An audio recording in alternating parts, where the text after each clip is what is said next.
The bullet that killed Lieutenant John Spaulding's confidence in the plan came at 6:40 in the morning, 30 yards from the seawall at Omaha Beach. It did not kill Spaulding. It killed the plan itself.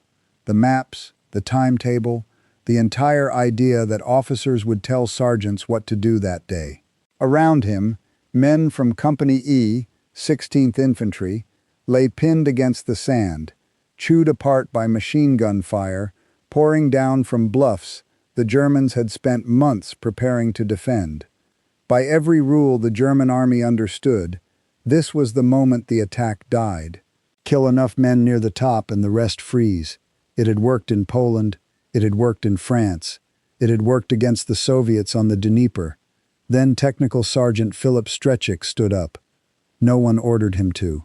There was no one left in a position to order anything. Strechik looked at the wire ahead, looked at the fire coming from a draw in the bluff, and started moving toward it alone, through open sand, while German gunners tried to find him. He reached the wire. He cut it. He waved the company through. The Germans watching from above had never seen an army do this before. A sergeant deciding, on his own, that the invasion of Europe would continue. What they did not know was that this was not an accident. It was a system, and it was about to break everything they thought they knew about how armies win. Philip Strechik was 26 years old that morning, a farmer's son from East Brunswick, New Jersey, the child of Polish immigrants who had never expected the army to make anything of him beyond a body to fill a line. He had already fought in Tunisia and Sicily. He had already earned 3 silver stars before his boots touched the sand at Easy Red. But none of that mattered to the German gunners in the bluffs above him. To them, he was simply a man without rank insignia they could identify from a distance. One more soldier in a uniform, indistinguishable from the officer beside him, until the moment he started making decisions no enlisted man in their own army would have been allowed to make. The defenders waiting in the concrete positions above Omaha Beach were not amateurs. The 352nd Infantry Division had been quietly moved into the sector months earlier, reinforcing the coastal troops with men who had already survived the Eastern Front. They understood defense in depth. They understood interlocking fire. Their machine guns were sighted so that no stretch of sand escaped a crossfire, and their mortars were pre-registered on the waterline before a single American boat had launched from England. Above all, their doctrine told them something that a century of European warfare had proven true again and again. An attacking force is only as strong as the men who lead it. Remove the leaders and the attack dissolves into a mass of frightened individuals waiting for someone to tell them what to do. That doctrine had shattered the Polish army in 5 weeks in 1939. It had broken French divisions in 6 weeks in 1940. On the Eastern Front, entire Soviet regiments had disintegrated once their political officers and commanders were killed or captured, leaving conscripts to surrender in the tens of thousands. The German army had built its entire way of war on this single, reliable truth about how organizations under fire behave. Officers were the brain. Enlisted men were the body. Sever the connection, and the body stops moving. On the morning of June 6, 1944, that truth stopped being true, and nobody in the German High Command understood why. Company E's landing had gone wrong before the ramps ever dropped. The current had pushed the landing craft east of their intended position, scattering units and separating men from the officers who were supposed to lead them. Some boats took direct hits before reaching the sand. Others discharged their men into water too deep, drowning soldiers under the weight of their own equipment before a shot had even been fired at them. The carefully drawn plans, the ones that specified which platoon would take which section of beach, which squad would flank which strong point, were useless within the first 90 seconds. Lieutenant Spaulding's boat team found itself alone, out of position, facing a defensive line that was supposed to have been softened by naval bombardment and was instead almost completely intact. This was the exact scenario that German defensive doctrine was built to exploit. A confused, scattered, leaderless force, pinned against an obstacle, with no coherent plan and no working communication. In any army Germany had faced before 1944, This was already a defeated force. It simply had not received the order to stop existing yet. Strecek had landed with 3 silver stars already earned in North Africa and Sicily, but rank had not followed the medals. He was still a technical sergeant, still, on paper, a man whose job was to execute the decisions of the lieutenant beside him. When the platoon's forward momentum stalled under fire at the base of the bluff, when men pressed themselves flat against the sand because standing up meant dying, Strecek did not wait to see whether Spaulding would give an order. He read the ground the way a man reads a familiar sentence. There was a gap in the wire ahead, a seam in the German defense where the angle of fire from the bluff briefly could not reach. He moved toward it. What happened next would be described later, in the flat language of military citations, as reconnaissance under fire. What it actually was a 26-year-old sergeant deciding, without consulting anyone, that the invasion of France would not stop at this stretch of sand. He crossed open ground alone, while German machine gunners tried to bring their fire to bear on him. He reached the wire obstacle, cut through it by hand, and turned back toward the men still pinned on the beach, waving them forward through the gap he had just made with wire cutters and nerve. Men followed him, not because a chain of command had processed the decision and issued new orders. They followed him because he had shown them, physically, in real time, that the ground ahead could be crossed.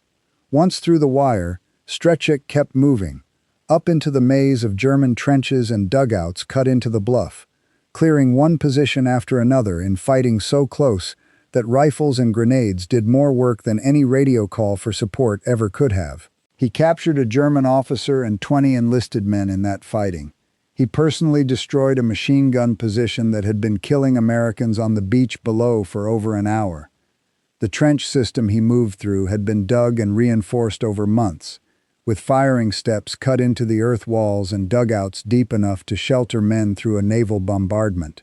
It was not open ground where a rifle could be fired from 30 yards. It was close, blind work, corner after corner, never knowing whether the next turn held an empty stretch of earth or a German soldier with a rifle already raised.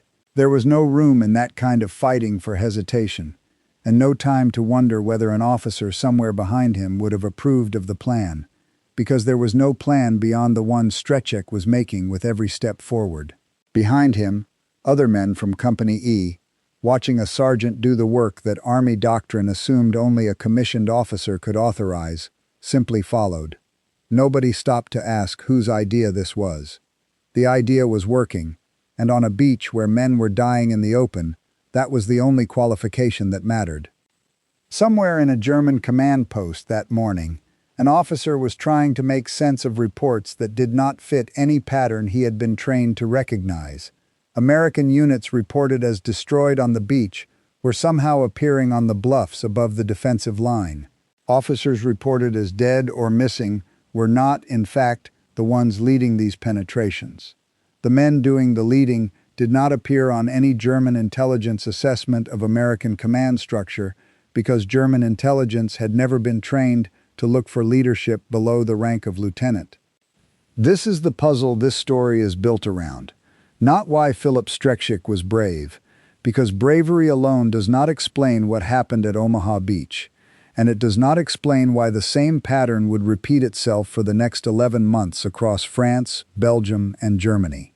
The puzzle is why an American sergeant, with no orders, no working radio, and no officer left to consult, already knew exactly what to do, and why the men behind him trusted him enough to follow. The puzzle is why this kept happening.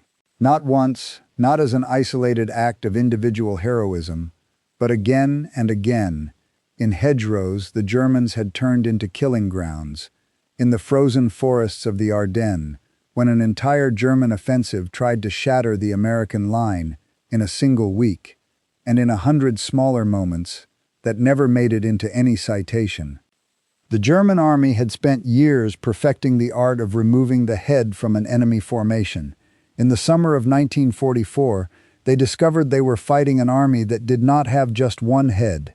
It had built, deliberately and at enormous cost, a system in which the head could not be found because it had been placed inside every rank, down to men who 6 months earlier had never expected to lead anyone.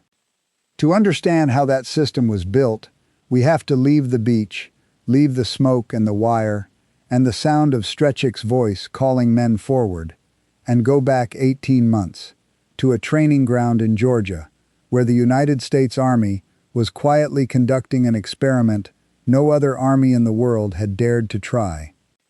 18 months before Philip Stretchick cut through a wire obstacle on Easy Red, the United States Army was running an experiment that no army in Europe would have dared attempt. It was not a weapon. It was not a tactic. It was a decision about who was allowed to lead men into battle, and it would turn out to matter more than any tank or rifle the country produced. In 1941, the Army opened Officer Candidate School at Fort Benning, Georgia. The idea was almost absurdly simple on paper. Take enlisted men, men with no family history of military service, no university pedigree, no social standing that would have marked them as leaders in civilian life, and in roughly 90 days, turn them into commissioned officers capable of leading a platoon into combat.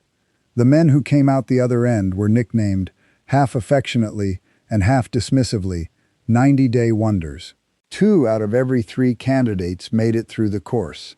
The ones who failed went back to their units as enlisted men, but they went back having sat through the same instruction, having wrestled with the same tactical problems, having learned to think the way an officer was expected to think, even if they never wore the bar on their collar. The instruction itself was unlike anything German military education produced. Instructors, many of them combat veteran NCOs themselves, gave candidates tactical problems with no single correct answer. A rifle squad is pinned behind a stone wall. A machine gun has the only approach covered. The platoon leader is dead. What do you do and why? Candidates argued. They proposed solutions and defended them under questioning. The instructor rarely told them they were wrong. He asked them to explain their reasoning, because the goal was never to produce a man who could recite the correct doctrine. The goal was to produce a man who could think through an unfamiliar situation when the doctrine did not apply, because the instructors already understood something the candidates would only discover on a real battlefield. No plan survives contact with the enemy, and the men most likely to survive that contact were the ones who had practiced building a new plan out of nothing. Compare that to the path into the German officer corps. To even be considered, a young German man needed the Abitur, the demanding academic certificate that marked the end of a rigorous secondary education, a credential that in practice excluded most working-class families. He then needed to pass a selection board that evaluated not just his tactical aptitude but his social bearing, his family background, his suitability to join what amounted to a closed professional class. A Feldwebel, a senior NCO who had spent 15 or 20 years leading men in combat, proving his competence in ways no classroom could measure, would in peacetime almost never cross into the officer ranks. It was not that the Army doubted his ability. It was that the officer corps in Germany had, for generations, functioned as something closer to a caste than a job title, and the wall between that caste and the enlisted ranks below it was maintained deliberately, as a matter of institutional identity. The United States Army looked at that wall in 1941 and simply removed it. Over the course of the war, more than 100,000 enlisted men passed through officer candidate school programs across every branch of the Army. Among them was a young man from Hamtramck, Michigan, whose father ran a small shoe store in a Polish immigrant neighborhood wedged inside Detroit. Raymond Zussman enlisted in September of 1941, before the country had even entered the war, a 24-year-old who stood 5'4" and had spent his working years rising to shop steward at his union local rather than commanding anyone in uniform. He went through basic training at Fort Sill, Oklahoma, where the Army discovered he had a gift for teaching and kept him on for a time as a hand-to-hand combat instructor. In early 1942, he transferred to Fort Knox, Kentucky, to attend the Armored Officer Candidate School. He served as a tank instructor while working toward his own commission, and in January of 1943, the son of a Hamtramck shoe merchant became a second lieutenant in the United States Army. the exact kind of appointment that would have been structurally impossible for a man of his background in the Wehrmacht. The classrooms at Fort Benning in those years were not comfortable places. Candidates arrived exhausted from physical training that ran from before dawn until after dark, and then sat through hours of tactical problems where the instructor's silence after a wrong answer could feel heavier than any shouted correction. Men who had never been asked to justify a decision in their lives, who had spent their working years following instructions handed down from a foreman or a supervisor, found themselves standing in front of a chalkboard defending a plan to a room full of peers who were actively looking for the flaw in it.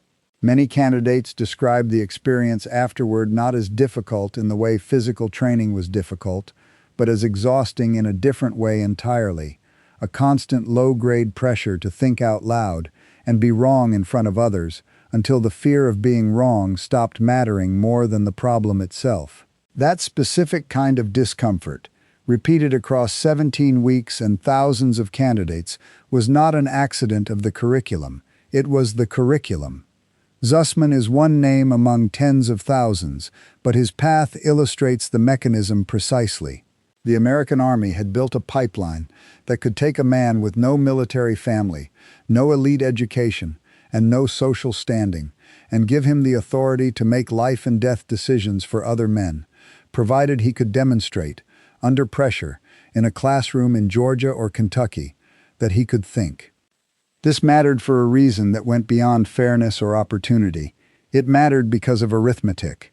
An army that draws its officers from a narrow caste has a narrow pool to draw from, and a narrow pool runs dry quickly once combat begins killing lieutenants and captains at the rate Normandy was about to demand.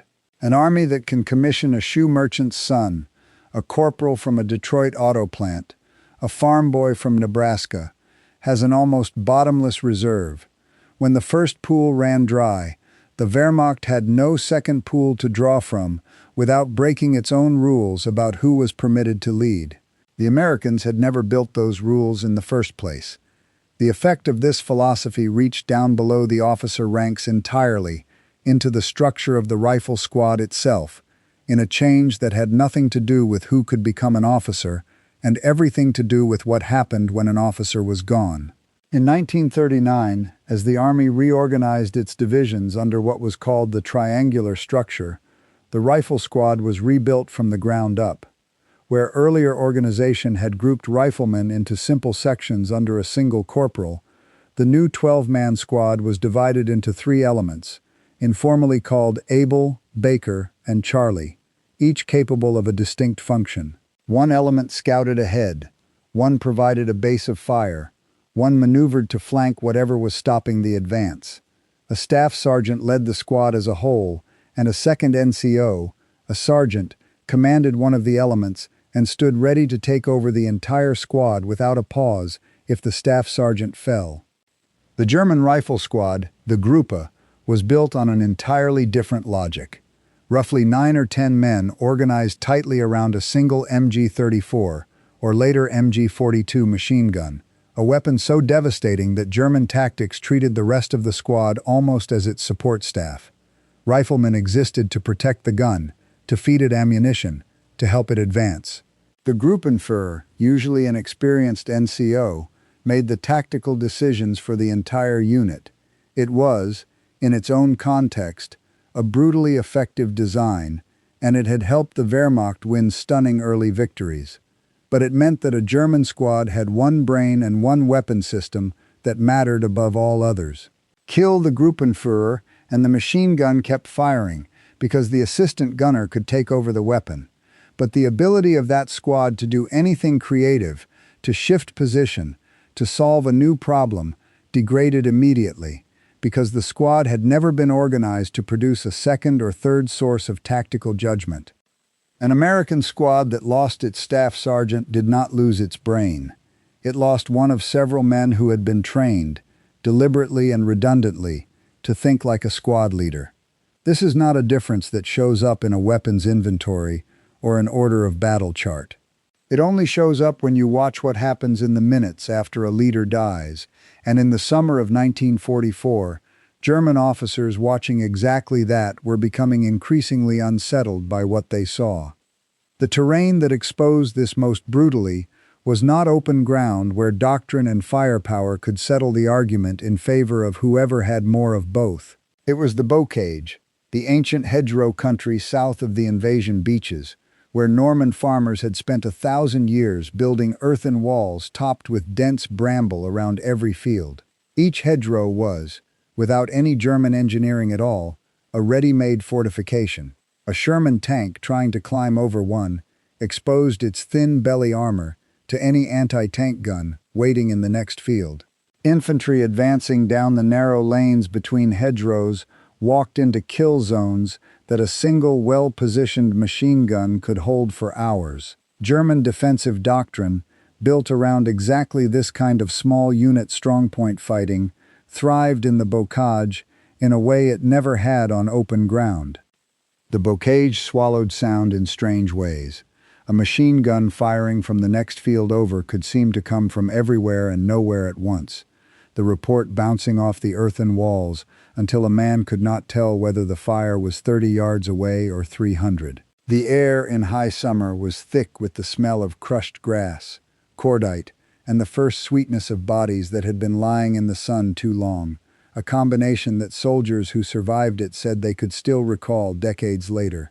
Every field looked identical to the one before it, the same walls, the same tangle of hawthorn, which meant a platoon could cross a single hedgerow at enormous cost and have no way of knowing whether the next one would be empty or would hold the same nightmare waiting again.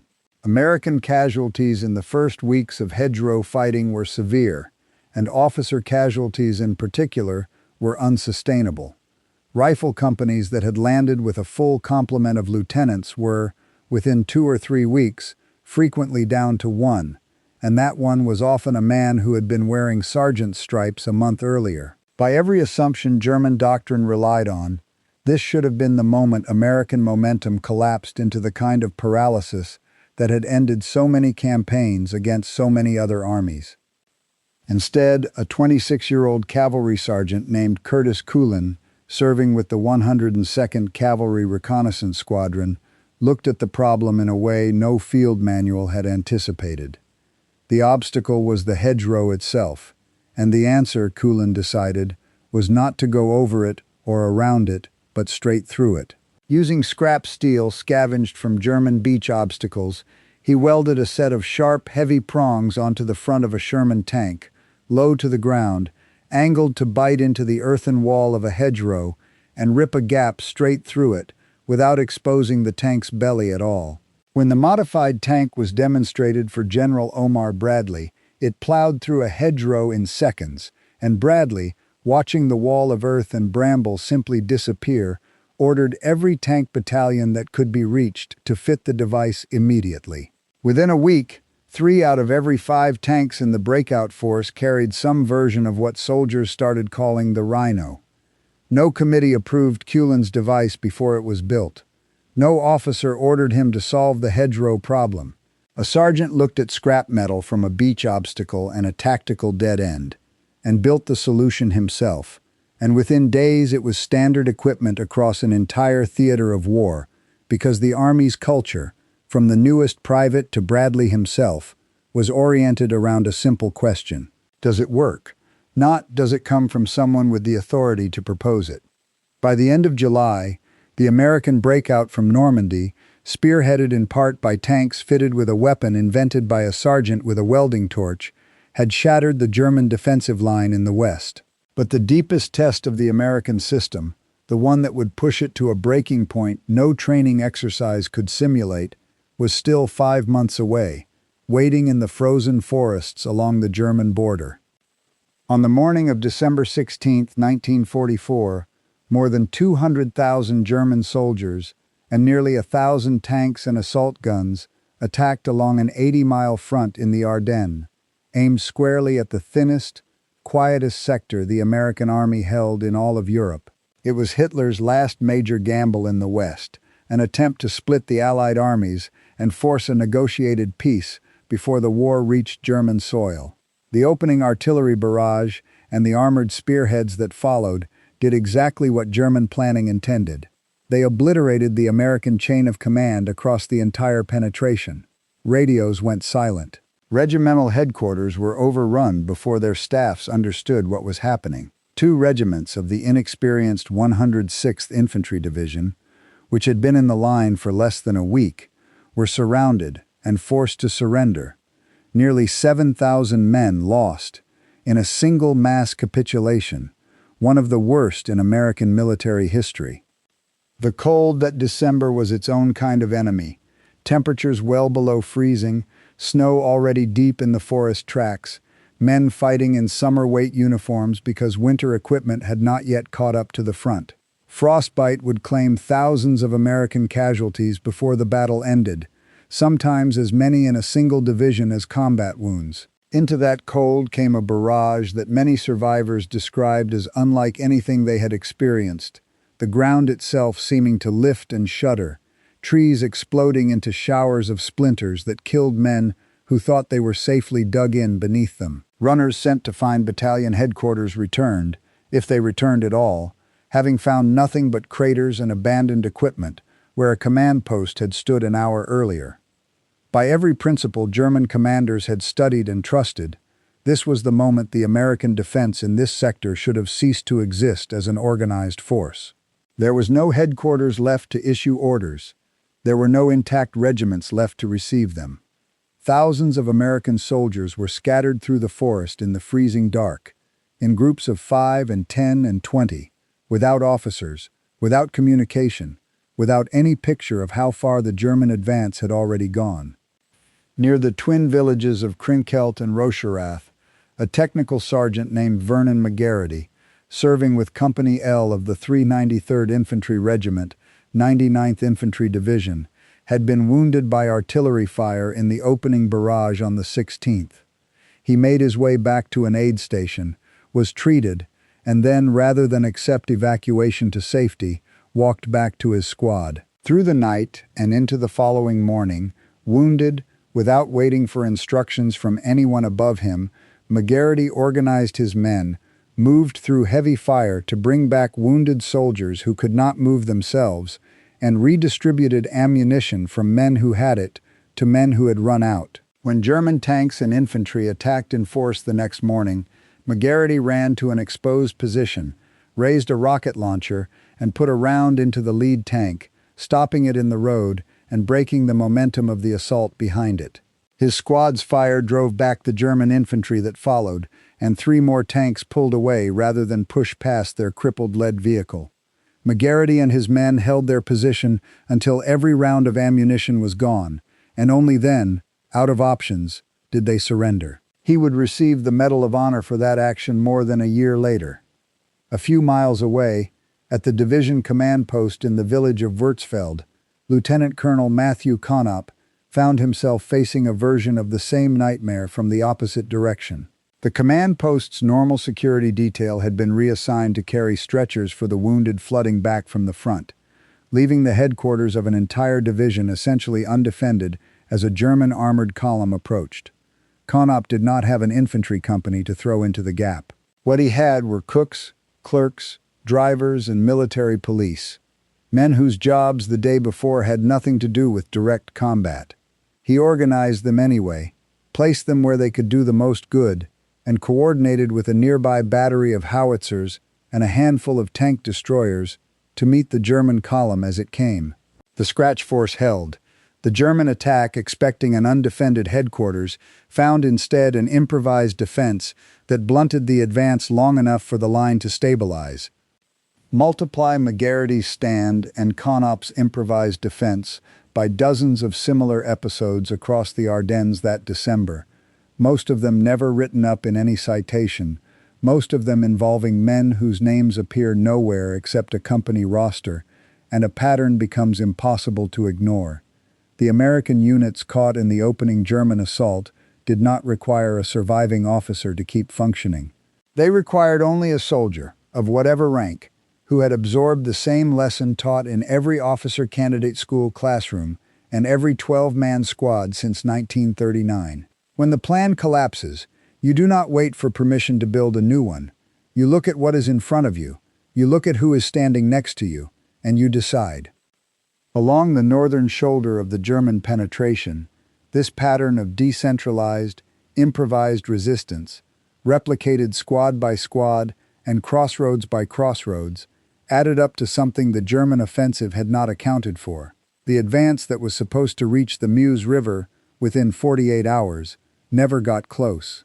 The American line along Elsenborn Ridge, held together not by an intact chain of command, but by hundreds of small decisions made by sergeants, wounded technical sergeants, lieutenant colonels commanding cooks and clerks, and privates who simply refused to stop fighting, became the one sector of the entire Ardennes front where the German army failed to advance at all. German intelligence officers compiling reports in the days that followed struggled to describe what they were seeing in terms their own doctrine provided. They could count the destroyed tanks and the captured prisoners. What they could not do was locate the command structure that had organized the resistance, because in dozens of places there had been no command structure in any sense they recognized, only individual soldiers who had been trained for 3 years to become that structure themselves the moment it was needed. The Wehrmacht would spend the final winter of the war trying to replicate this kind of resilience by force of necessity, promoting NCOs into officer roles at a pace the peacetime army would never have tolerated, because there was simply no one else left to promote. But an army built to compensate for a broken system in its final desperate months is not the same as an army built from its very first day to never depend on any single man surviving the battle. That difference, quiet, structural, invisible on any map, was something German soldiers on the ground could see with their own eyes in hedgerow after hedgerow and crossroads after crossroads, without ever being able to fully explain it. It is the difference this story now turns to answer completely. On September 12, 1944, near the village of Norroy-le-Bourg in eastern France, 2nd Lieutenant Raymond Zussman rode into a German defensive line on the back of a Sherman tank. His company commander was out of radio contact, a condition that by the fall of 1944 had become so routine that soldiers barely remarked on it anymore. Zussman had a platoon of infantry, 2 tanks, and a road blocked by machine gun nests and at least 1 anti-tank gun dug in along a tree line. He had no orders beyond a general instruction to push through the village. He made every decision that followed in seconds, without consulting anyone above him, because there was no one above him to consult. The road into Norroy-le-Bourg ran straight between open fields, the kind of ground that offered a standing man on top of a tank no cover at all, only the noise of the engine beneath him and the crack of rounds passing close enough to hear. Every German gunner along that tree line had a clear shot at him the moment he stood up, and every one of them took it. He climbed onto the lead tank anyway, fully exposed to every German gunner who could see him, and pointed out targets with his arm until the tank's main gun silenced the first machine gun position. Then he climbed down, led his infantry forward on foot, and went into the German trench system himself. He killed 2 soldiers in that trench with his carbine and took 18 prisoners. He climbed back onto the tank and repeated the same sequence at the next position, and the next, moving down the length of the German line for nearly 2 hours. By the time the fighting ended, his small force had knocked out 2 machine gun nests and an anti-tank gun, killed 18 German soldiers, and captured 92 more. His company commander never heard a word of it over the radio while it was happening. 9 days later, on September 21st, a German mortar round found Raymond Zussman near the same stretch of French countryside he had fought to clear. He was 27 years old. He never went home to Hamtramck. He never went back to the shoe store his father ran, or the Teamsters' Hall where he had once been shop steward. 8 months later, in May of 1945, with the war in Europe already over, the Army awarded him the Medal of Honor at a graduation ceremony at Fort Knox, the same school that had turned him from an enlisted tank instructor into an officer 2 years earlier. Picture what a German officer would have seen if he had been watching from the tree line that afternoon in Norroy-le-Bourg. A junior lieutenant, leading from the most exposed position on the battlefield, making tactical decisions in real time with no orders and no oversight, while the infantry behind him maneuvered smoothly because their sergeants already knew what to do without being told. And if that same officer had somehow obtained Zussman's personnel file, he would have found a man who 18 months earlier had been an enlisted instructor, the son of a shopkeeper, precisely the kind of background the Wehrmacht's own officer corps was built to exclude. The American army had made an officer out of the exact type of man the German army considered structurally unfit to lead, and that officer had just personally destroyed a German position that a company might have needed a full day to clear. This is the part of the story German staff officers never fully reckoned with, not during the war and not for decades afterward in the military academies that studied it. It was not simply that American units survived losing their officers.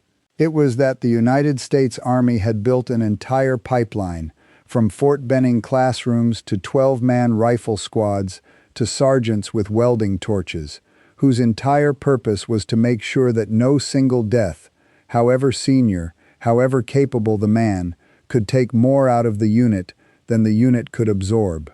Every layer of the system had been given a redundant layer beneath it.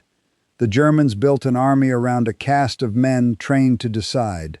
The Americans built an army where deciding was a skill distributed to whoever happened to still be alive and standing. That distribution came at a cost that the citations and medals rarely capture. Technical Sergeant Philip Strechik, the man who stood up alone on Easy Red and cut through the wire that opened Omaha Beach, survived D-Day and kept fighting through France and into the brutal, freezing fighting of the Hurtgen Forest that winter, where he was shot through the neck and refused evacuation because he did not want to leave his men. The wound turned to gangrene. He kept going anyway. He came home to East Brunswick, New Jersey, after the war, but the war did not entirely let him go. He carried nightmares and pain for over a decade, the kind of pain that in 1958 had no real name yet, and no real treatment, only a family watching a strong man grow quieter and more distant with each passing year. In June of that year, 13 years after the guns went silent in Europe, Philip Strechik took his own life. He was 40 years old. The system that had asked a technical sergeant to do an officer's job on the worst beach in the worst invasion of the war never asked what that would cost the men who did it.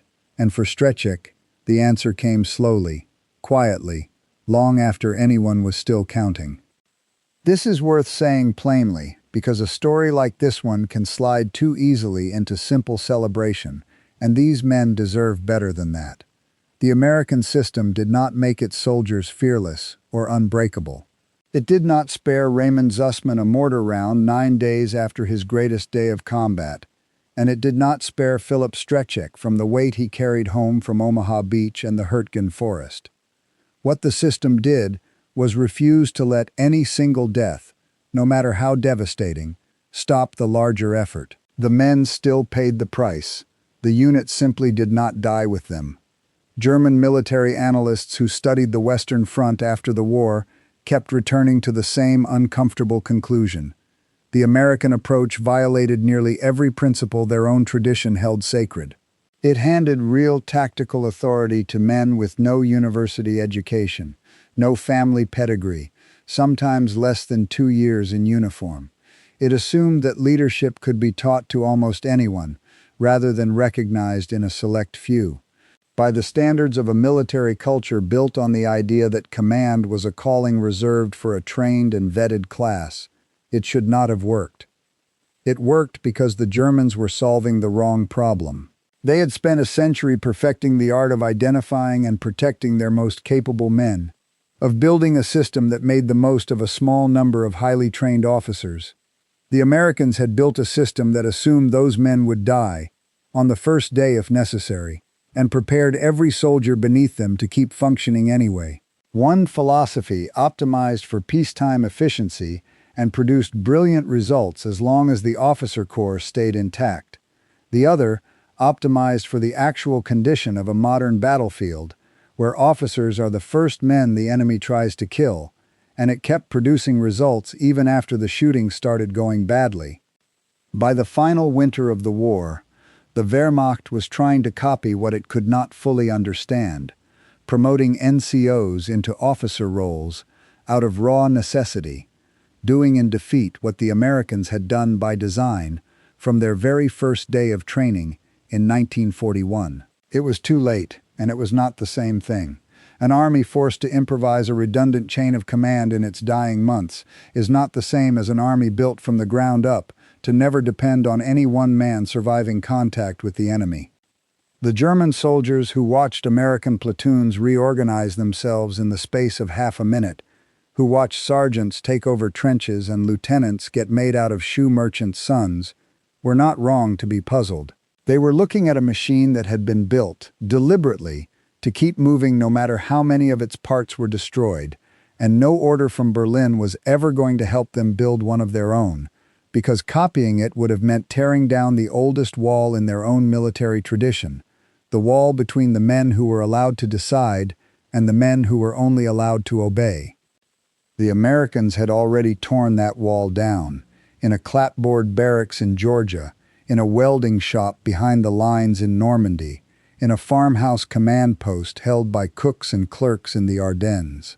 Raymond Zussman is buried today at the Epinal American Cemetery in the Vosges Mountains of eastern France, a shoe merchant's son who became an officer the German army would never have allowed to exist. Philip Strekschek rests in East Brunswick, New Jersey, the sergeant who decided, alone, that the invasion of Europe would continue. Neither man set out to prove anything about military philosophy. They simply did what the army had trained them to do, and in doing it, they answered a question the German army spent the entire war asking and never fully solved. Thank you for spending this time with these men. If their story reached you, a like helps it find others who care about this history, and if you have not subscribed yet, this is a good place to start. If someone in your own family served in the Second World War, a father, a grandfather, an uncle, someone whose stories you grew up hearing pieces of, tell me about them in the comments below. Men like Zussman and Strekschek rarely told their own stories in full. This is how the rest of us make sure they are not forgotten.